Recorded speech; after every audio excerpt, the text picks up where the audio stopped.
Tafsir Al-Azhar karya Profesor Dr. Hamka, ayat 105 hingga ayat 113. Surah An-Nisa. Bismillahirrahmanirrahim.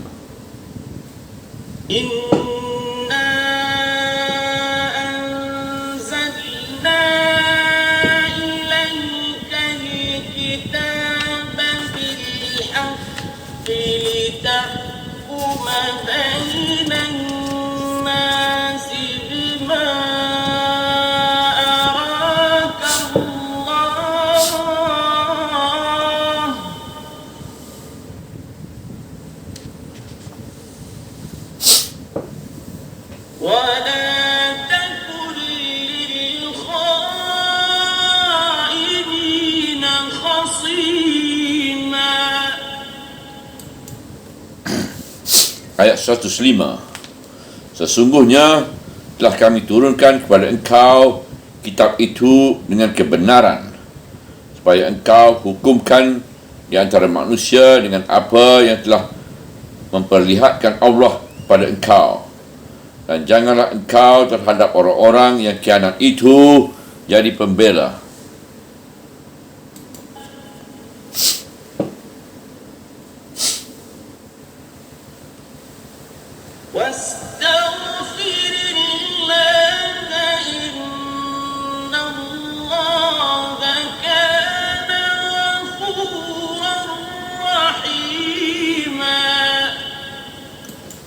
Ayat 106.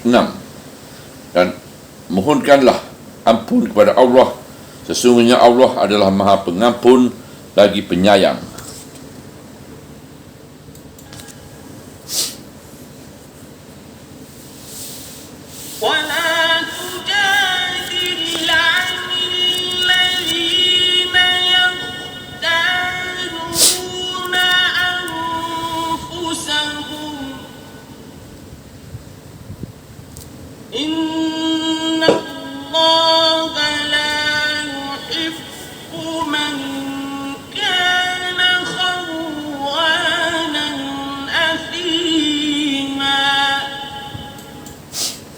Ayat 107. Dan janganlah engkau bela orang-orang yang mengkhianati diri mereka. Sesungguhnya Allah tidaklah suka kepada yang berkhianat dan berdosa.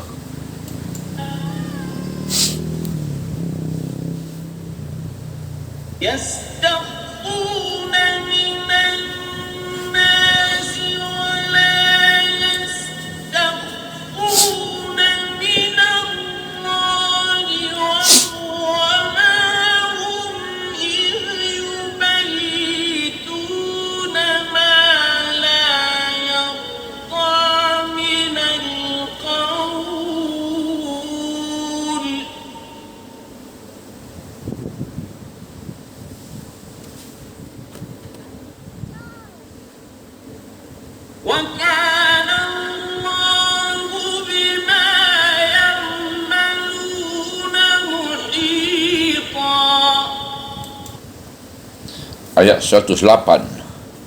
Mereka bersembunyi dari manusia, tetapi mereka tidak dapat bersembunyi daripada Allah, padahal Dia ada bersama mereka seketika mereka menyusun-nyusun rencana pada malam hari, perkataan yang Dia tidak reda, dan adalah Allah itu dengan apa-apa yang mereka kerjakan telah mengepung.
itulah kamu, orang-orang yang telah membela mereka dalam kehidupan dunia. Maka siapakah yang akan membela mereka di hari akhir, di hari kiamat? Atau siapakah adanya yang akan menjadi pengurus atas mereka?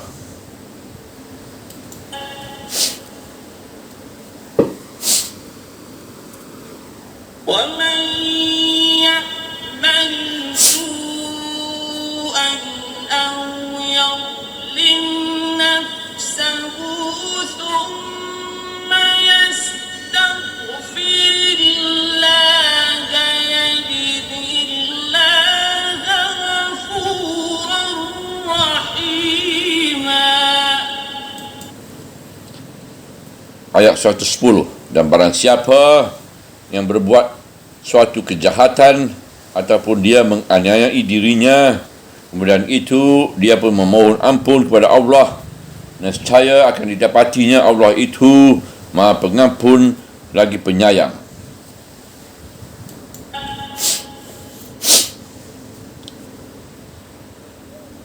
وَمَنْ يَكْسِبْ إِثْمًا فَإِنَّمَا يَكْسِبُهُ عَلَى نَفْسِهِ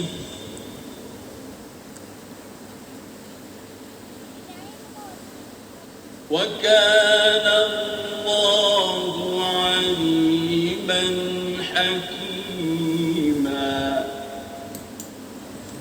Ayat 111, dan barang siapa yang mengusahakan suatu dosa, maka usahanya itu lain tidak hanyalah untuk celaka dirinya, dan adalah Allah itu Maha mengetahui lagi bijaksana.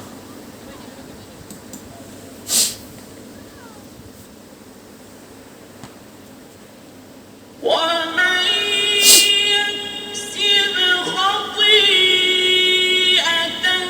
أَوْ إِثْمًا ثُمَّ يَرْمِ بِهِ بَرِيئًا فَقَدِ احْتَمَلَ بُهْتَانًا وَإِثْمًا مُّبِينًا. Ayat 112, dan barang siapa yang mengusahakan suatu kejahatan atau dosa, kemudian dia tuduhkan dengan dia kepada seorang yang bersih, maka sesungguhnya dia telah memikul suatu dusta besar dan dosa yang nyata.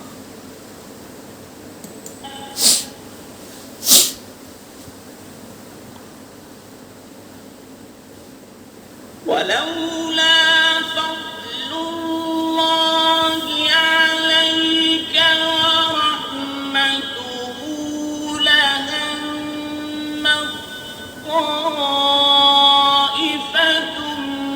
مِّنْهُمْ أَن يُضِلُّوكَ وَمَا يُضِلُّونَ إِلَّا أَنفُسَهُمْ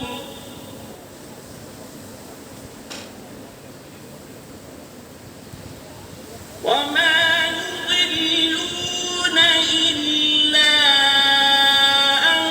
أَنفُسَهُمْ وَمَا يَضُرُّونَكَ مِنْ شَيْءٍ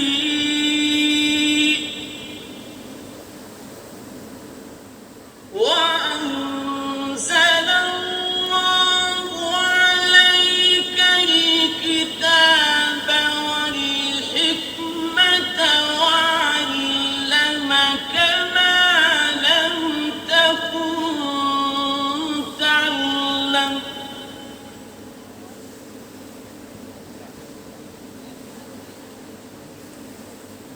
وَكَانَ فَضْلُ اللَّهِ عَلَيْكَ عَظِيمًا. Ayat 113, dan kalau bukanlah kerana karunia Allah atas engkau dan rahmatnya, sesungguhnya telah bertekad jahat setengah dari mereka hendak menyesatkan engkau. Tetapi tidaklah akan dapat mereka sesatkan kecuali diri mereka sendiri, dan tidaklah mereka akan dapat membahayakan engkau sesuatu jua pun.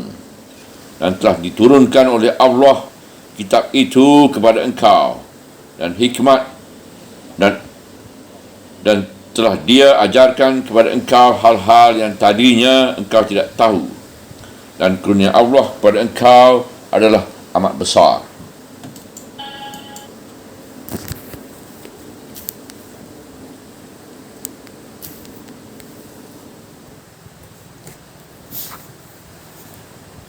Ada berbagai riwayat tentang sebab turunnya ayat-ayat dari ayat 105 sampai 113 ini.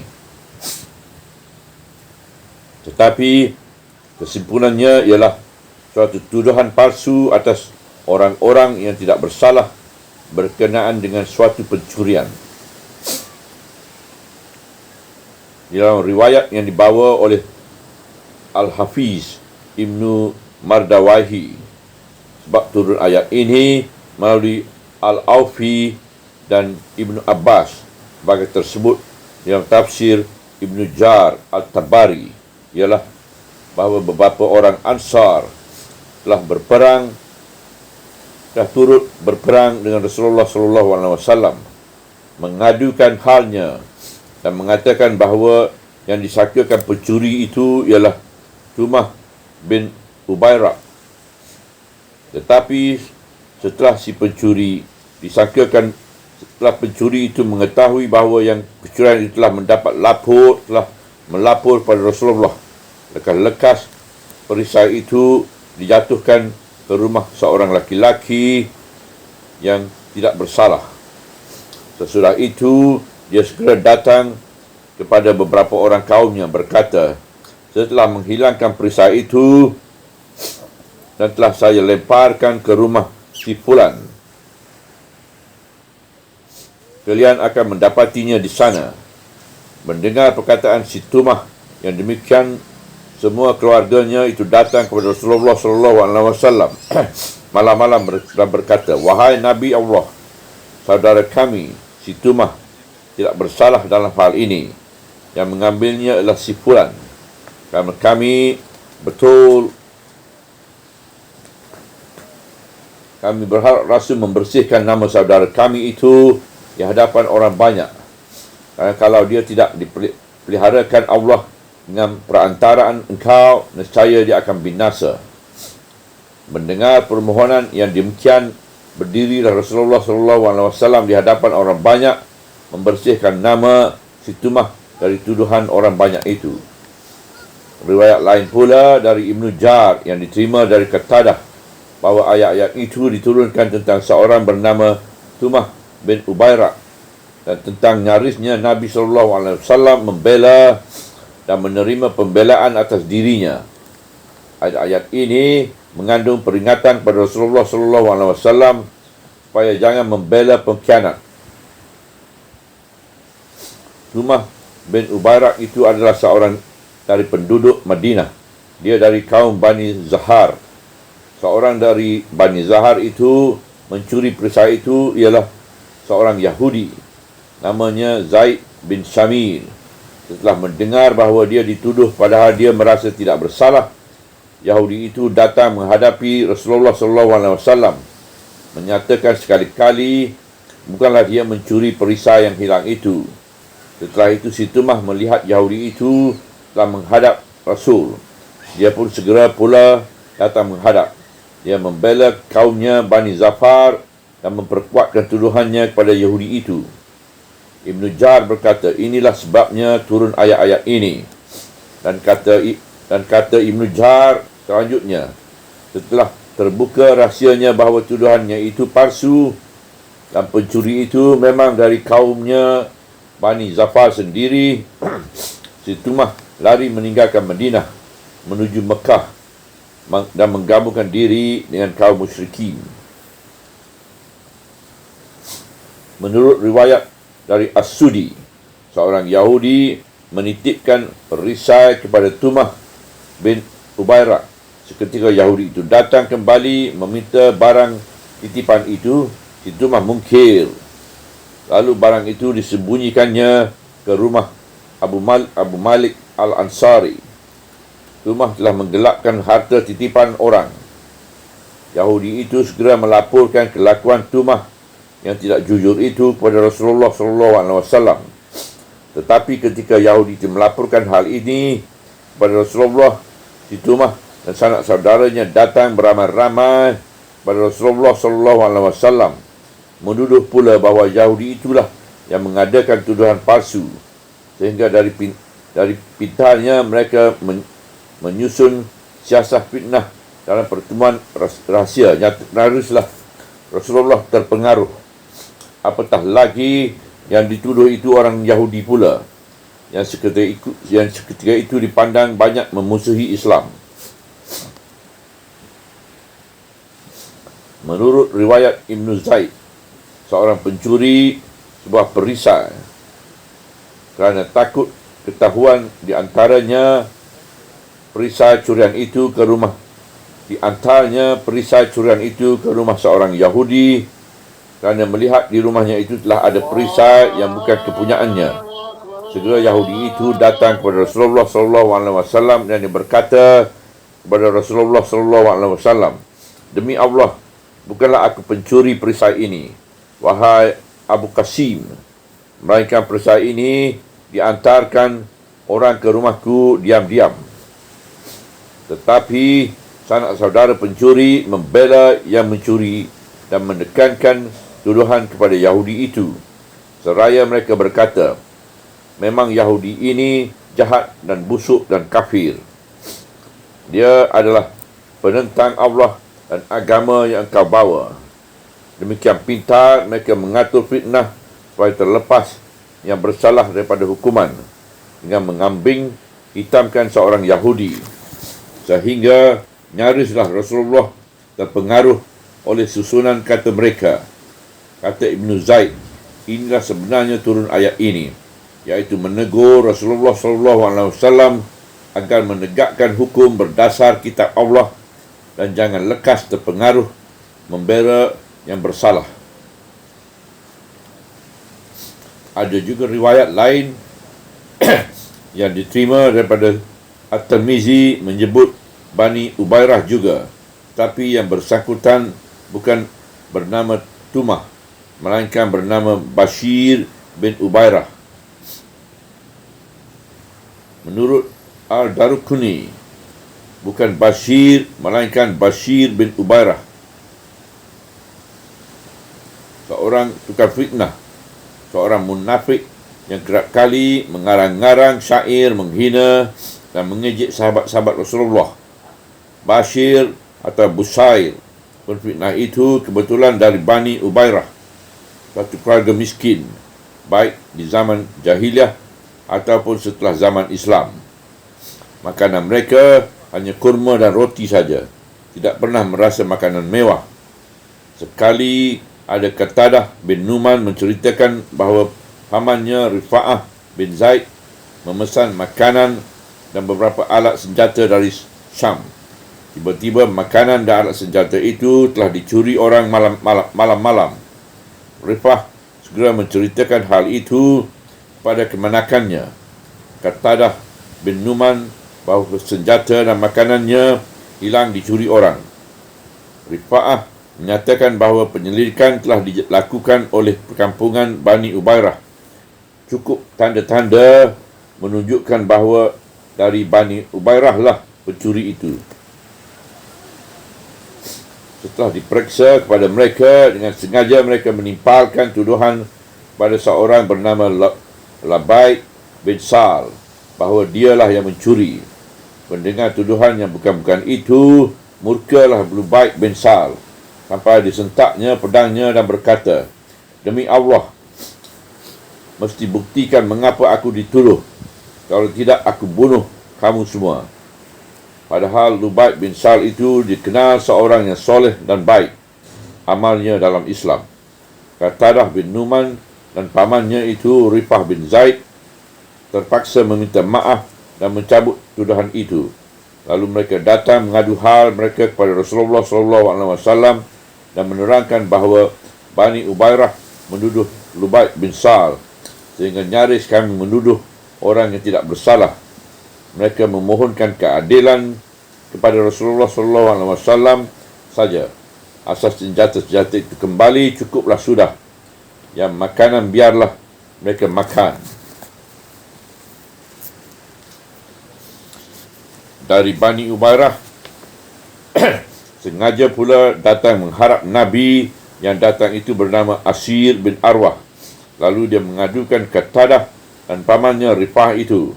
Dikatakan bahawa kedua orang itu main tuduh saja, sehingga seorang yang soleh di kalangan kami bernama Lubaid bin Sal dituduhnya mencuri.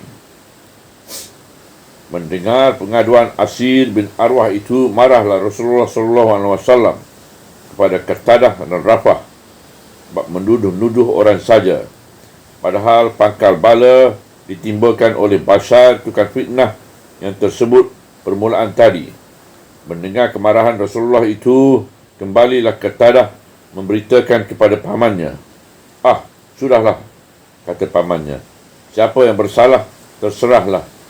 Harta benda ini tidak akan aku ambil kembali. Biarlah aku sedekahkan dia pada jalan Allah. Qatadah bercerita. Tadinya aku sangka keislaman pamanku kurang kuat, penuh tipu dan banyak aib. Tapi setelah beliau mengatakan bahawa harta itu biar disedekahkan saja pada jalan Allah, barulah aku tahu bahawa pamanku itu seorang Muslim sejati. Kata Tirmizi, kejadian inilah yang menjadi sebab turunnya ayat-ayat ini, memberi peringatan kepada Rasulullah SAW supaya beliau jangan terpengaruh oleh pengaduan palsu, sehingga tergesa memutuskan memurkai orang kerana fitnah. Tersebut pula bahawa setelah terbuka rahsia yang difitnahkan oleh si Bashir atau Bushair itu, dan telah disingkapkan oleh ayat, si Bushair segera lari meninggalkan Madinah menuju Mekah dan melindungkan diri pada seorang perempuan musyrikin bernama Sularah binti Sa'id bin Syuhaid. Menurut tafsir Kazin, Bushair itu mati dalam suatu kecelakaan. Ahli-ahli tafsir lebih banyak memilih dan menguatkan riwayat Tumah bin Ubairah yang memfitnahkan orang Yahudi itu. Alkitab. Sekarang kita masuk ke dalam penafsirannya. Sesungguhnya telah kami turunkan kepada engkau kitab itu dengan kebenaran. Pasal ayat 105. Kitab itu ialah Al-Quran. Meskipun pada waktu itu Al-Quran belum berbentuk sebagai sebuah kitab atau buku atau mushaf, namun wahyu yang diturunkan Tuhan kepada Rasulnya, kitab namanya. Sebab arti kitab bukan saja buku, tetapi berarti juga perintah. Dalam ayat ini, Nabi sudah diperingatkan bahawa di dalam mengambil sebuah kebijaksanaan, hendaklah dia selalu berpedoman kepada wahyu yang telah diturunkan Tuhan kepadanya di dalam kitabnya.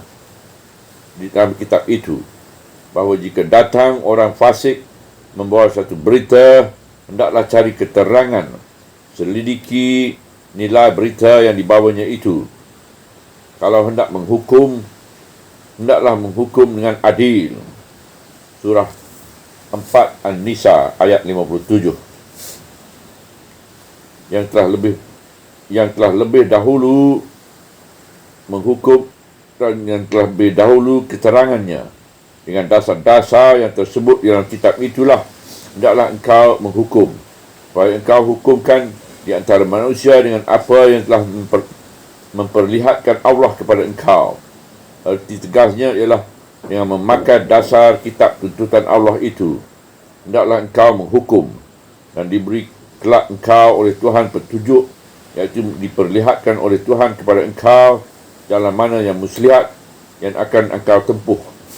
Ayat ini memberikan bimbingan yang tegas kepada kita bahawasanya Rasul sebagai pemegang hukum dengan memegang dasar Alkitab Al-Hakim boleh memakai ijtihad, boleh mengambil keputusan yang telah diperlihatkan Allah kepadanya, tetapi tidaklah boleh terburu mengambil keputusan sebelum terlebih dahulu bersandar pada dasar yang kuat, iaitu kitab Allah.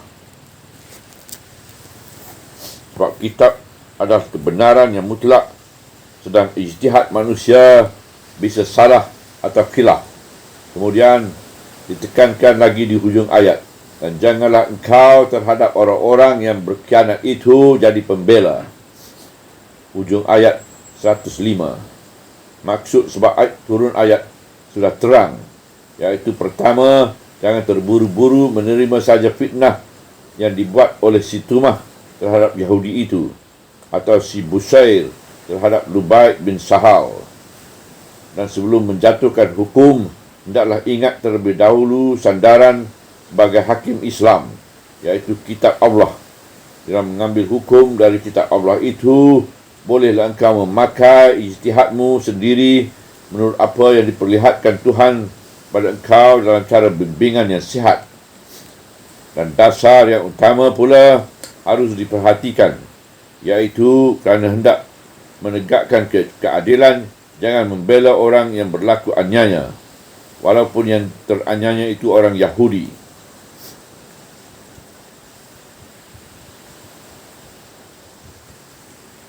Dan mohonkanlah engkau ampun kepada Allah. Pangkal ayat 106. Dapat difahamkan dari sebelum turun ayat bahawa Rasul disuruh memohonkan ampun pada Tuhan, sebab beliau telah nyaris terlanjur membenarkan fitnah orang, kerana pandainya orang curang menyusun fitnah. Dan bunyi ayat setegas ini menunjukkan pula bahawa seorang Rasul itu dalam mengambil tindakan bisa juga terkilaf, dan itu tidaklah termasuk salah. Ayat inilah yang membuka pintu ijtihad bagi orang yang ada kesanggupan, dengan selalu berdasar pada kitab dan selalu berdasar pada Alkitab. Kalau terkhilaf, segera memohon ampun. Dan hendaklah diingat pula bahawa kalimat ghufran itu bukan saja bererti ampunan, tetapi bererti juga tameng, untuk menangkis bahaya. Memohon istighfar pada Tuhan bukan saja bererti memohon ampun pada kesalahan atau kekhilafan yang telah terlanjur, bahkan bererti juga memohon perlindungan kepada Tuhan. Moga-moga jangan sampai tertempuh jalan yang salah. Sesungguhnya Allah adalah Maha Pengampun lagi penyayang. Ujung ayat 106. Dengan sebab Tuhan telah menyebut salah satu daripada sifatnya, iaitu pengampun, hilanglah keraguan bagi seorang mujtahid buat meneruskan ijtihadnya itu, asal saja dia tetap berpegang pada Al-Quran dan As-Sunnah Nabi. Dengan Tuhan menyebut sifatnya penyayang, berarti bahawa dia akan memberikan petunjuk dan memperlihatkan apa-apa yang patut diperlihatkan ialah menetapkan hukum. Yang ayat 105 tadi, Tuhan telah menyuruh nabinya menghukum dengan apa yang telah diperlihatkan Allah kepadanya. Artinya ialah dengan makrifat dan ilmu dan wahyu yang telah dilimpahkan Tuhan kepadanya, sehingga laksana dilihatnya nyata dengan matanya apa yang terlihat oleh hatinya. Kerana ilmu yakin yang timbul dalam hati lebih nyata oleh penglihatan hati daripada apa yang dilihat oleh mata. Sebab itu, maka Sayyidina Umar bin Khattab memberi peringatan kepada kita supaya janganlah seseorang yang telah berhasil memutuskan sesuatu perkara mengatakan bahawa dia telah memutuskan menurut penglihatannya yang diberikan Allah kepadanya. Sebab teropong penglihatan batin yang demikian itu hanya diberikan Tuhan kepada Rasulnya. Kita hanya berijtihad dan hasil ijtihad tidaklah yakin, melainkan zan semata-mata. Sedang ra'yi atau pandangan Rasulullah adalah benar, sebab Tuhan yang memberinya penglihatan. Sungguh pun demikian, Nabi sendiri pun dengan tawaduknya mengakui juga bahawa dia sebagai manusia tidak akan sunyi daripada kekilafan tersebut dalam sebuah hadis yang dirawikan oleh Bukhari dan Muslim yang diterima daripada isteri Rasulullah SAW, Ummi Salamah, bahawa sedang beliau berada dalam biliknya, terdengar oleh beliau orang ribut-ribut di luar kerana mempertengkarkan suatu perkara, dan mereka hendak datang meminta ketentuan hukum daripada beliau. Maka beliau pun keluarlah, lalu berkata kepada mereka, "Ketahuilah, aku ini hanyalah manusia. Aku akan memutuskan hukum hanya sepanjang yang aku dengar. Mungkin salah seorang di antara kamu kelu lidahnya menegakkan alasan di hadapan orang lain. Lalu aku mengambil keputusan. Oleh sebab itu, kalau ada keputusanku yang merugikan hak seseorang Muslim dan memenangkan orang lain, maka itu adalah sepotong dari api neraka. Sebab itu, pikulah hukum itu dan tinggalkanlah.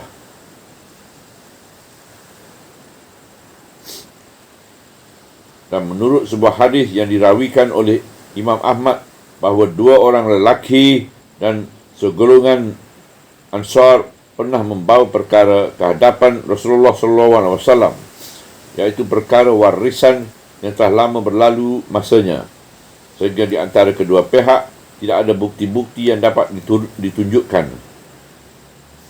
Maka bersabda beliau, "Kamu datang kepadaku membawa perkara minta diselesaikan, sedang aku ini hanya seorang manusia. Mungkin sekali salah seorang di antara kamu ada yang kelu lidahnya mengemukakan hujahnya, sedang aku menghukum menurut apa yang aku dengar. Maka kalau kamu merasa ada hukumanku yang merugikan saudaramu, janganlah dia ambil itu. Kerana itu adalah sepotong dari api yang akan membakarnya, tergolong di kodoknya di hari kiamat." Mendengar sabda beliau yang demikian, menangislah kedua sahabat Ansar bersaudara itu. Lalu yang seorang berkata, "Apa yang selama ini yang aku rasa sebagai hakku, mulai hari ini aku berikan kepada saudaraku." Dan yang seorang lagi menyambut pula, "Bukan, malahan seluruh hakku aku serahkan kepada saudaraku." Mendengar pengakuan yang mengharukan hati itu, bersabdalah Rasulullah SAW, "Kalau sudah demikian, kata kalian, pulalah dan berbahagialah baik-baik, tegakkanlah hak di antara kamu berdua baik-baik pula, dan kemudian itu halal menghalalkanlah terlebih terkurang." Riwayat ini ditambah oleh Abu Daud, iaitu sabda Rasulullah SAW, "Aku mengambil keputusan adalah menurut pandanganku pada perkara yang tidak ada turun wahyu kepadaku." Sedangkan sudah terang, Rasulullah selalu dituntun oleh wahyu, lalu mengaku beliau akan kekhilafan sebagai manusia. Apatah lagi bagi kita, umat Muhammad, yang melakukan ijtihad, nescaya akan ada kekhilafan. Itu sebabnya maka Imam Syafi'i pernah mengatakan bahawa hanya hadis Rasulullah SAW yang sahlah mazhabku. Dan janganlah engkau bela orang-orang yang mengkhianati diri mereka. Fakal ayat 107. Tumah telah mengkhianati diri bersendiri bersama kawan-kawannya, kerana telah melemparkan tuduhan palsu pada orang lain, meskipun orang lain itu seorang Yahudi. Perbuatan demikian telah merusakkan budi seorang Muslim dan tidak patut dilakukan oleh orang yang beriman. Sebab itu Tuhan melarang Nabi membela orang yang seperti demikian, meskipun dalam pengakuannya mereka menyatakan diri orang Islam. Perbuatan mereka telah merosak Islam. Sungguhnya Allah tidaklah suka kepada orang yang berkhianat dan berdosa. Hujung ayat 107. Ujung ayat ini telah menegaskan bahawa Allah tidak suka pada orang-orang yang curang, siapapun orangnya, walaupun dia mengaku Islam. Dan Tuhan adil. Keadilan Tuhan itu merata bagi semua orang. Yang salah tetap salah dan berdosa, walaupun dia mengaku Islam. Yang teraniaya wajib dibela, walaupun si Yahudi.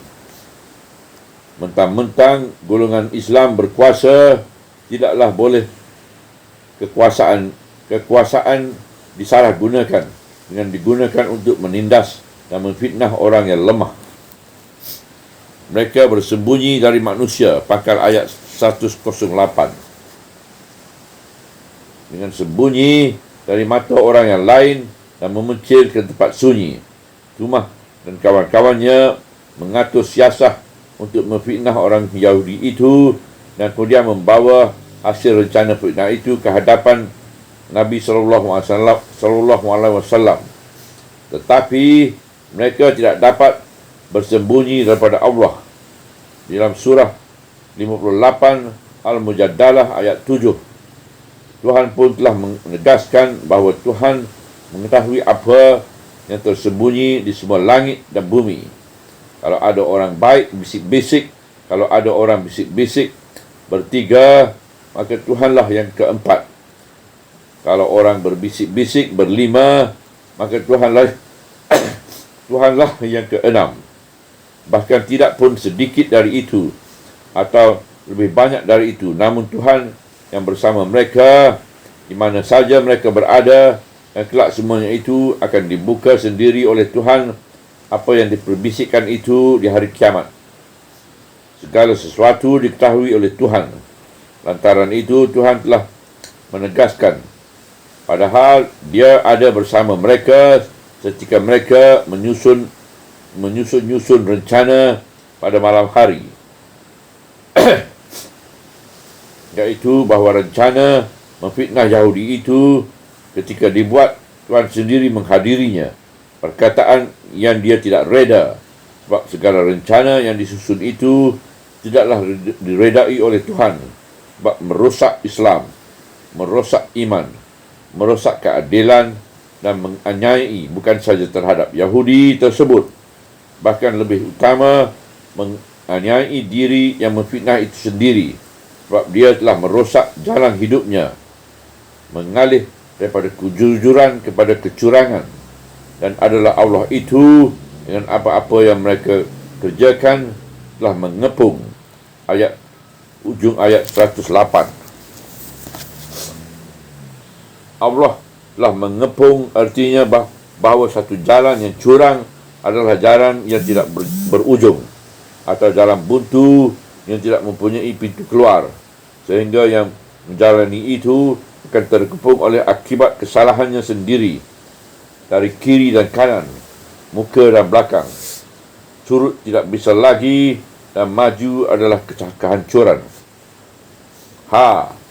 Itulah engkau, itulah kamu, orang-orang yang telah membela mereka dalam kehidupan dunia.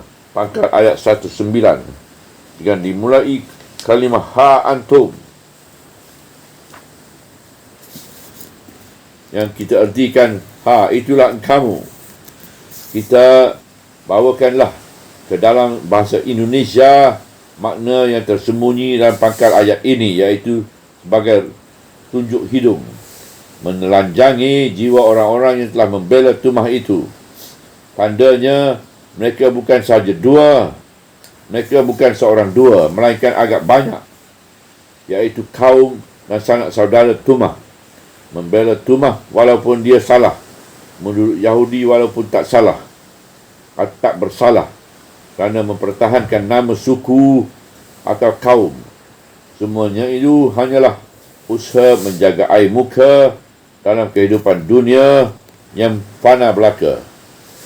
Maka datanglah pertanyaan Tuhan, bagaimana menyedarkan mereka atas kesalahan itu. Maka siapakah yang akan membela mereka di hari kiamat?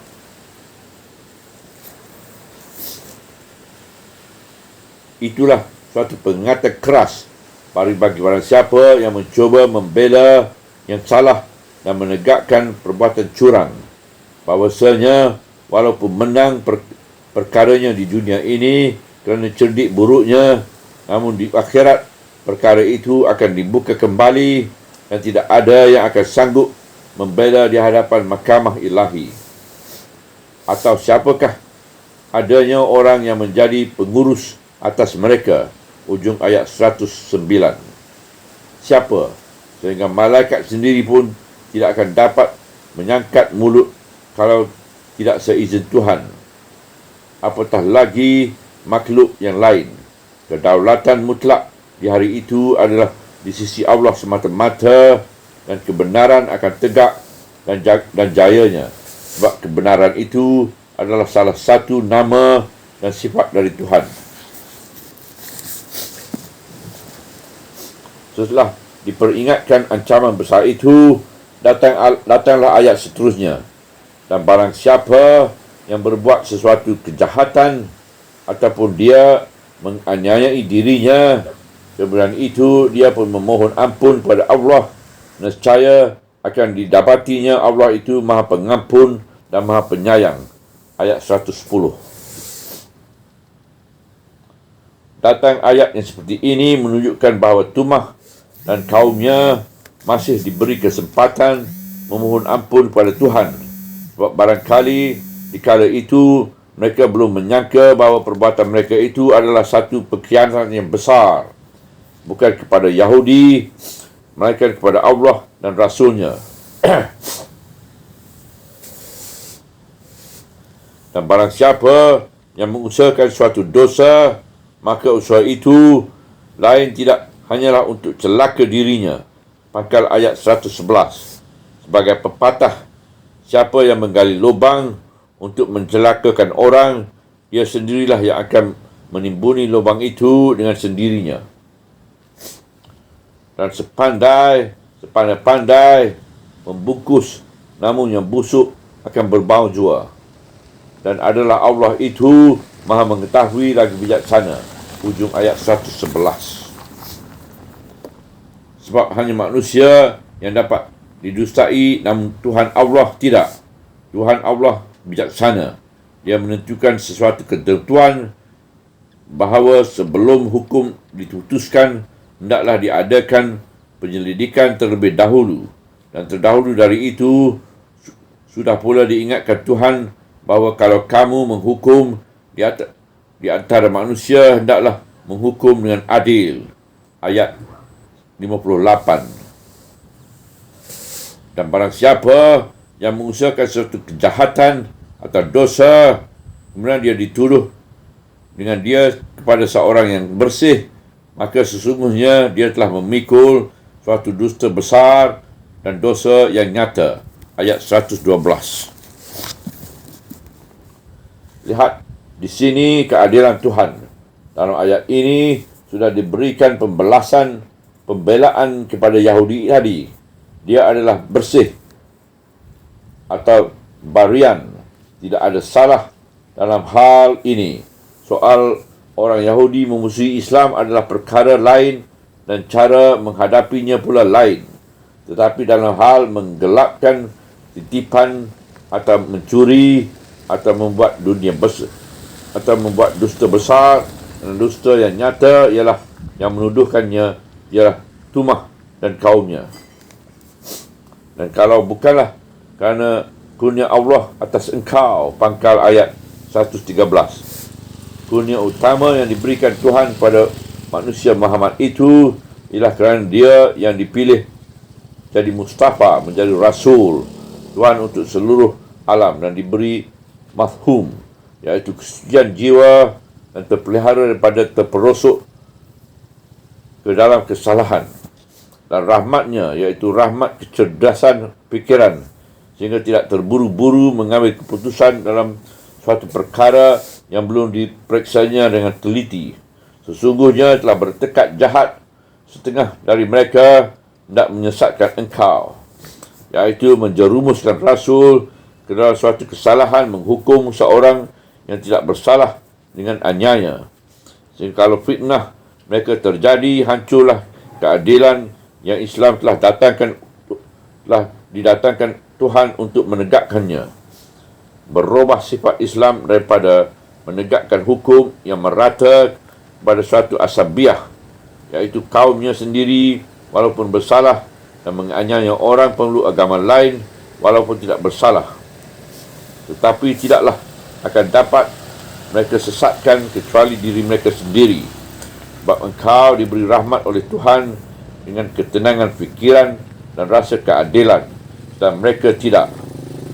Dan tidaklah mereka akan mendapat membahayakan engkau sesuatu jua pun, sebab orang yang tegak atas kebenaran dan membela keadilan selalu dipelihara dan ditolong Tuhan.